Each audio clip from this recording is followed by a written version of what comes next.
let's talk about something we do every single day, something so core to being human that we don't even think about it. I'm talking about language. It's the very tool I'm using to talk to you right now.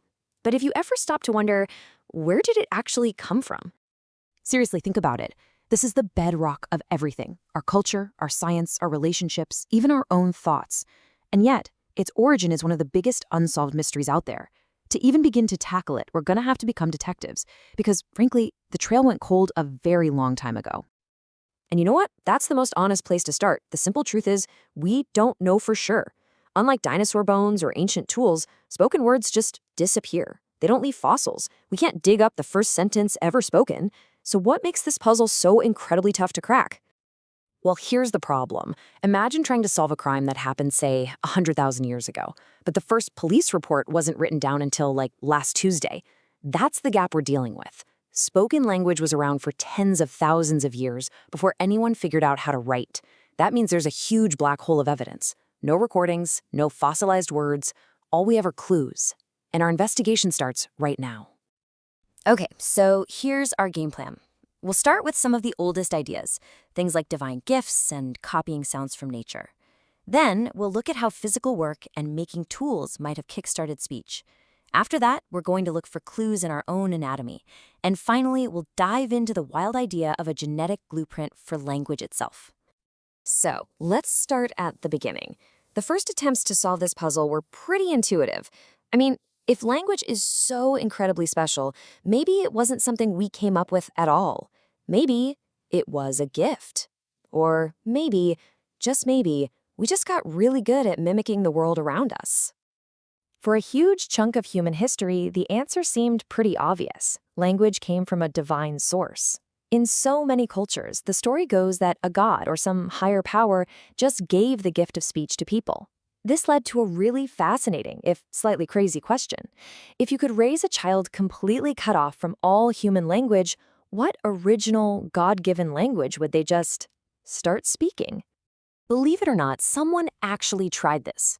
The ancient Greek historian Herodotus tells a story about an Egyptian pharaoh, Psammetichus, who took 2 newborn babies and gave them to a shepherd who was instructed to never speak a word around them. The pharaoh waited patiently to hear what the first pure word of humanity would be. After 2 years, the children started saying a word, and that word was bikos. The pharaoh's advisors looked it up and discovered that bikos was the word for bread in an old language called Phrygian. So the conclusion? Phrygian must be the original language. Case closed, right? Well, not so fast. See, other rulers tried this too. King James IV of Scotland did it, and his kids supposedly started speaking Hebrew. But then Akbar the Great in India ran the most careful version of this experiment. And the result? The children made sounds, but they didn't speak a single word. And that was the real discovery. It suggested language doesn't just spontaneously appear, it has to be learned. Okay, so if language has to be learned, where did the very first words come from? One idea is that we just copied what we heard. They call this the bow wow theory, the idea that words like splash or cuckoo are just imitations of sounds. Then there's the poo-poo theory, which says language started from emotional outbursts like ouch or wow. The problem? The bow wow theory doesn't explain words for things that are silent, or for abstract concepts like love or justice. And those emotional gasps like ouch, we actually make those by sucking air in while we talk by pushing air out. So the mechanics don't quite line up. All right, this leads us to our next set of clues, which are all about action. Maybe language didn't start with us just sitting around describing things. What if it was born out of a need to do things, to work together, to build and create? This brings us to the yo-hey-ho theory. Just picture a group of early humans trying to do something really hard, like moving a massive log or hunting a giant animal. They'd need to coordinate, right? To push and pull at the same time. The idea here is that the grunts, groans, and rhythmic chants they use to sync up their efforts, heave, ho, could have been the very first seeds of language. Speech born from teamwork. But here's an even more mind-bending idea.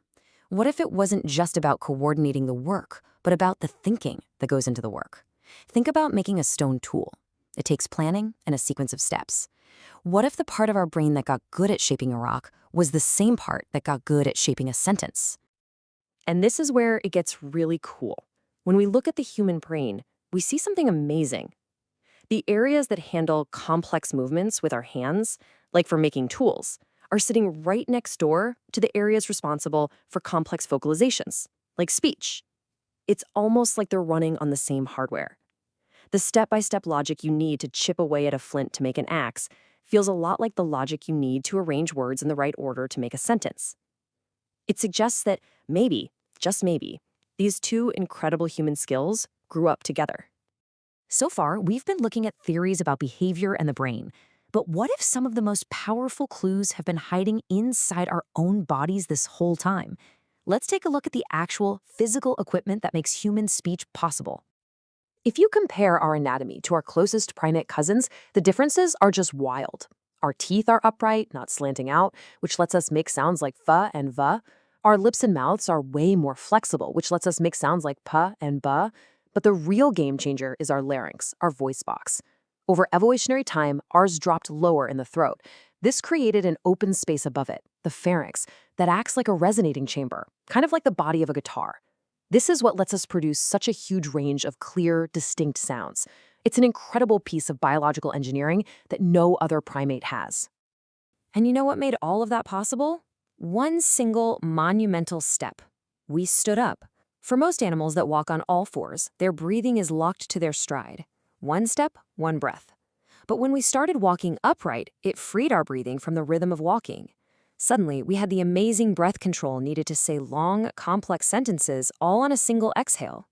Standing up didn't just change how we moved, it changed how we talked.